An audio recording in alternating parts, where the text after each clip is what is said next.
Hey guys, welcome back for another video. Today is the full review of this brand new model from Weilianda. This is their Astronaut Series Zero Gravity Home Theater Chair. In black, does come in a couple other colors as well.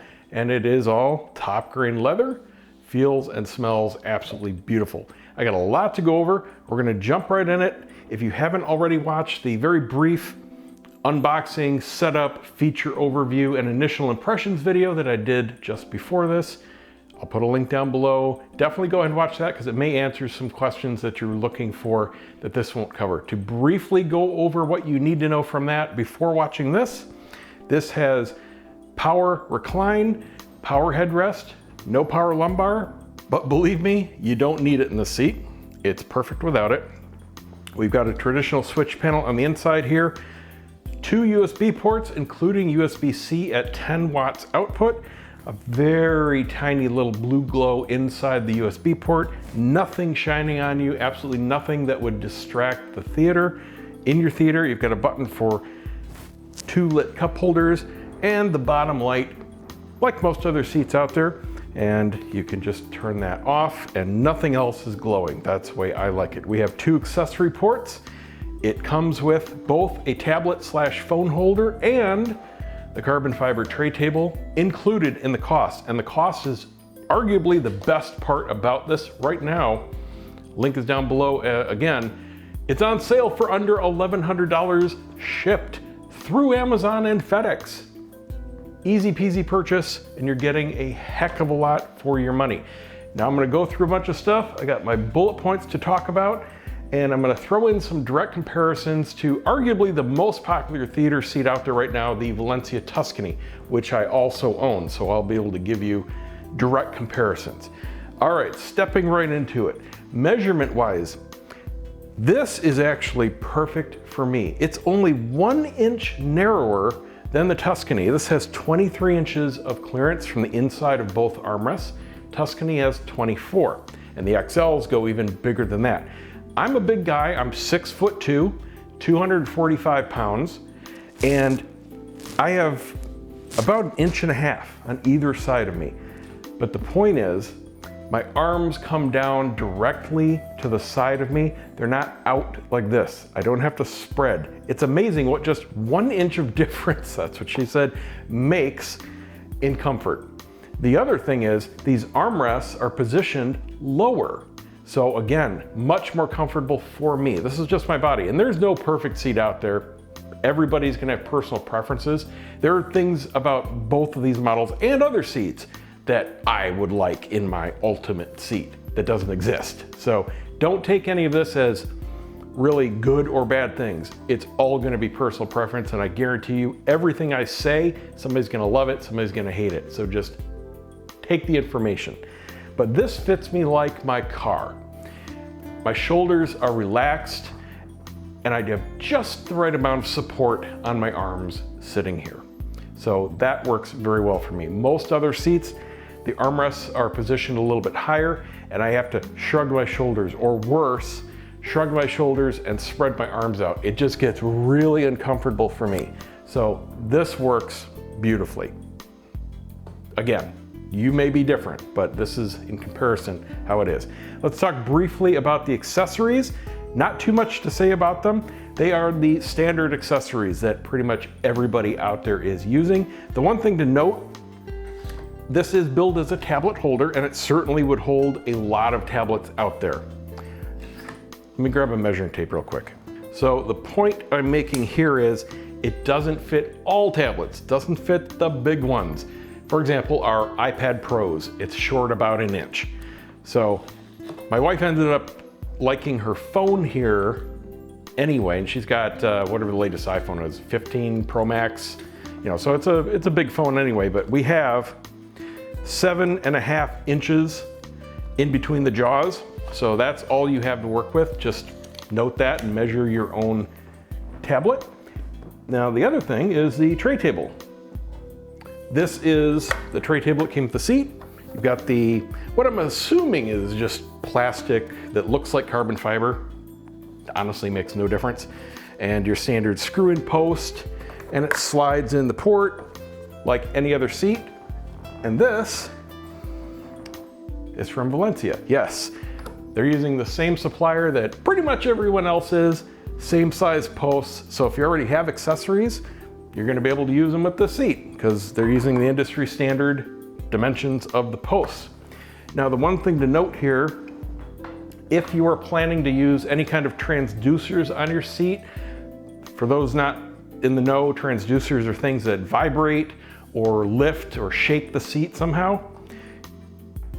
These inner posts, the actual spring-loaded posts in the center of these receptacles, do have a good amount of slop and they will rattle. So if you have butt kickers or crosins or anything like that, you're gonna have to figure out how to dampen that sound. Now, a guy on AVS forum, and this affects lots of other seats, not just these, he basically made a jig, pushed it down and super glued it in place. I personally am not a fan of permanent modifications, so I would probably do something like get the right size little piece of paper, just make it into a cylinder, and then slip it in around it to take up that gap, and then just push it in down below the level. You'd never see it, you never know it, and it'll stop the rattle. That's just me. You can do whatever you want, but just know that this does have a pretty big gap and does make noise very easily. My Tuscany luckily don't, but other people that have other Valencia seats even do have that issue. So that isn't anything common to even a particular model. Let's pop this out just so you guys get a little bit better look. This one is a little different. The post on the tablet holder has an O-ring, and it's obviously very short, but it's not meant to take any kind of leverage, so you don't need that long post. And this is just to make sure that it stays in place and doesn't rotate around on you. And it just uses a standard ball joint here. So theoretically, you could get anything. This just has a simple thumb screw, and anything that has jaws with this kind of screw mount, you could put on this. The important part is you have the mounting post, right? So this guy here, you can put anything you want on the end of it. So even if you do have a larger tablet or something else that you want to put in here, it's cool that you can basically make your own part. And I think I even have a large set of jaws in all my photography gear that I might be able to give to the wife in case she does want the tablet there. And they do have 2 USB ports here. I think I mentioned that. One is a USB-C. That's the important part for obviously a lot newer devices have USB-C. No need to use an adapter. You can plug right in. The other thing to note that's different than most seats out there are the cup holders. Not only are they obviously removable inserts, which is very handy if you spill something, you can just dump it out, clean it, and done. But there's no internal step, which is unfortunately pretty common. And I think some of the manufacturers thought that doing what they do in cars was a good idea. And for some reason, having a small little diameter in the center bottom for I don't know what was a good idea, it just isn't. So what I end up having to do in my Tuscany is use rubber coasters to basically make a false bottom so I can put normal larger glasses in there. Otherwise, they rock and they tilt because they're not on a solid base. But this is just a solid cup and it's very generous in size. That's the way it should be done in my opinion. The other thing that is immediately noticeable when you sit in this versus basically every other seat of every brand that I've ever sat in, and we've had a ton of seats here, not only traditional couches, but a lot of home theater seats. Seatcraft, Octane, obviously Valencia, Ashley Furniture, IKEA, a whole bunch of other stuff. This is the firmest seat that I've ever sat in outside of a car. It is very much like a firm sports car seat fit. It's comfortable. I have no hot spots. The padding and the shape of the padding is in just the right positions. You've got kind of a hump right here behind the knees. You have a very pronounced but comfortable rounded hump in your lumbar. And then right in the mid-back, the headrest actually starts to hit because it's so huge. This whole thing is the headrest that tilts. And it just works. My wife absolutely loves it. Now, I obviously have a taller torso than, well, most, but certainly my wife, who's 5'9", by the way. And she immediately appreciated that this was much bigger than her last seat, which was just some cheap thing from Walmart. I couldn't remember where I got it last time, but yeah, it was just a cheap $100 seat, assemble it yourself from Walmart kind of thing. Worked in a pinch, she needed a chair, but it wasn't anything permanent. She got in this and she's like, oh, wow, it's so much taller. Now her head, you know, comes down to about here, whereas mine's obviously here. So I've got a few inches of neck and head on her, but hers plops right back absolutely perfectly. Mine, you can see where it rests. If I'm just sitting here watching TV, in an upright position, I definitely would not have any head support. If I put my head back, I'm looking straight up at the corner of my room, and I would definitely need to power this forward a bit. But because I am so tall, it's mainly pushing on my shoulders. So it's not affecting just my head. Just note that. It does help push your body forward so that your neck doesn't need the extra support though. So don't think that, oh, it's just too short, it's not any use. That is not the case at all. Just by doing this and moving my torso forward just a couple degrees, my neck is completely comfortable and I could sit here all day, no problem. No need to actually rest my head. And this is actually a really good thing for surround sound because look how tall my ears are compared to the back. Nothing is blocked. That's a very serious problem with the seats that most people buy. You sit in them and you think that the middle of your head is supposed to be in the middle of your headrest. Absolutely not. That kills your surround sound. That kills your Dolby Atmos bubble because you're blocking all the speakers, at least from behind, maybe from behind and the sides, maybe even from the top, depending on your configuration. So bear that in mind when you're shopping for a seat. Make sure, if at all possible, your ears are clear to your rear speakers, whatever your configuration is. So that's actually very welcome. Now let's look at the Recline, which is really interesting. All right, hear that noise? I haven't treated this yet, but here's the easy fix for that. And I did a video on this years ago. Can't remember what seat it was on. Paraffin wax. I'll put the link down below. They're just blocks of paraffin wax that you get for a couple bucks. Doesn't mar anything, doesn't break anything. You just get your little block of wax. Where these are making the noise is where the side corner of the back is contacting the armrest. At first I thought it was the cushion, which is typically where seats are gonna make that kind of noise, where it's sliding.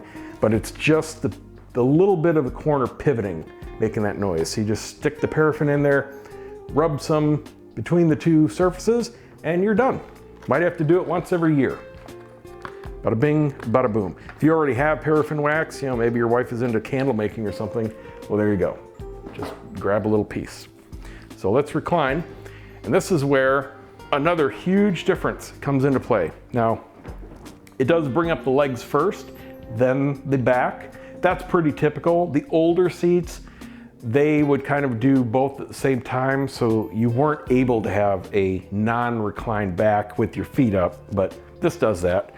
Let me get right to that point. All right, it's a little hard for me still to lift this leg up, fighting some nerve damage. But right here is the point where the back is still fully upright and the legs are at their full up position. Totally normal, on par with pretty much every other kind of theater seat out there. However, this goes back much farther than, well, any other that I've even seen, let alone sat in. So if we continue,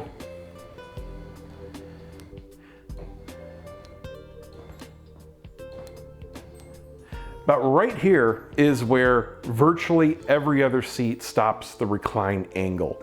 Your feet, now my feet here are still raised a little bit more than the typical seat, but it doesn't feel unusual, so I'm just gonna roll with it. But this angle, you can see the recline angle I'm at. This is pretty typical.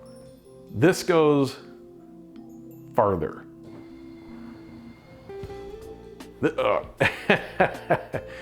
Can you see me? Oh, wow. Okay, so this actually gives you the sensation that the blood is redistributing, because now your feet are above your heart. They're above my head. So I can feel the gravity shifting to my torso rather than my butt and my legs. So now the pressure is actually pushing me down into the back of the seat rather than the cushion. It's balanced.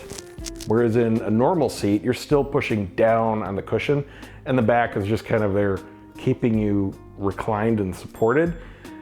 But now it's kind of the opposite. And it is comfy. It is very comfy to sleep in. The one thing I noticed compared to the Valencia is that these armrests are slightly dropped, like I said, and that makes an even bigger difference when you reclined. You can see I'm not having to shrug my shoulders up like this, or I'm not up like this. This is how I am in the Tuscany before I redid the armrests at least. But here, it's very comfortable. Now, talking about the comfort, one thing I don't like about this is the control is so far forward, I can't reach it when I'm reclined because it's pushed me so far back. I have to lean forward to get to the buttons. And I actually ran into that with a lot of very expensive seats. In the past, the wife and I had gone around to every home theater and every furniture store around trying every conceivable seat to see how they felt. And a lot of them had that problem where the controls were unreachable without leaning forward from the reclined position. So they would do well to move this back just 3 inches. It would completely solve that problem, but not a huge deal. Just know it's there. The other thing is they could do with a little bit more padding. They do have an obvious difference to, again, virtually every seat that I've sat in as to how thick the padding is underneath the leather to the wood underneath. This only feels like a ½ an inch. There's virtually no travel. It doesn't even really dimple the leather. That's how little travel there is before you hit that bottom. But even putting my elbows on it, I don't feel that I'm on wood. The foam, even though it's very thin, it's still just supportive enough. And of course, if you have your arms on them, you can't tell. It doesn't matter if there's a ½ inch or 2 inches. It's gonna feel exactly the same. So no worries there. And the armrests are slightly, just a ½ an inch or so above this front section, which makes it very comfortable for my wrists. Because when you're sitting like this, and your arms are on the leather part, and your hands just naturally drape down wherever, they're on a downward angle. So that's nice. A lot of seats out there, they're either completely flush, and so you end up having your palms tilted up a little bit, or worse yet, you just have something protruding like part of the cup holder up out of the way, so there's just nowhere to put your hand. But this is designed absolutely beautifully. So you got plenty of nice soft surfaces to rest your hands on. All of this leather feels thick, but supple. It's not quite as soft and squishy as some other seats, but the actual pattern and the texture feels butter soft, so no complaints. Again, very much like a car seat is, which is typically a tougher leather that's meant to stand up to a lot more wear, especially sliding in and out of the car, than home theater seats. And this is more what I would call automotive grade. Speaking of the armrests, these are on the narrow side. Now, as far as feeling them, totally fine. It would definitely be an issue if I had a row of these and I had to share this armrest, because there's no room. This is perfect for one person. If you are going to do multiple seats and you want a row, I would highly recommend you get just a series of single seats so that everybody has their own armrest. These are about 1 full inch narrower than virtually all the other ones out there, including Tuscany Valencia. Those are just wide enough. I still don't like sharing those, but they're just wide enough where you can get 2 arms on them and still be supported enough, but I would still prefer my own. This one is an absolute must. Do not get a row of these because you will definitely be bumping arms, all right? So that's the only point there. Inside, perfect for remotes, very deep, but because it is, like I said, on the narrow side, it does not fit the trays because this shaft is about 1 inch too long for it to go in. Now, normally you put them in sideways, but I'm just showing you here that this is flush with the outside. So there's no way to put these trays in the armrests like most other seats out there. Not a big deal whatsoever. We store it here inside this little table here. I do have my tables for the Valencia in a bunch of the armrests, but we don't use them that often. But if that is an issue for you, if you are needing to pull them in and out, again, just be aware. Now, something that if you've, again, been in a lot of seats, are probably gonna notice right away is this thing is tight. I mean, in a good way. There is no flex, no wobble, no jiggle to this mechanism at all, even halfway up. Now, usually, if you're like this, you know, you can move around and the mechanism will flex and you know, shift a little bit here and there. No, this thing feels like it's just a solid piece of steel with foam on top. It is seriously well constructed and tight. So kudos to them for that. So that's gonna wrap it up. That hits all my talking points. If there's anything else that you want covered, if you want something measured, how something feels, or a comparison, or a close-up of something, whatever, just let me know, drop a comment, and I'll be more than happy to try and help you out. Hope it helps you make a purchase decision, and we'll see you next time.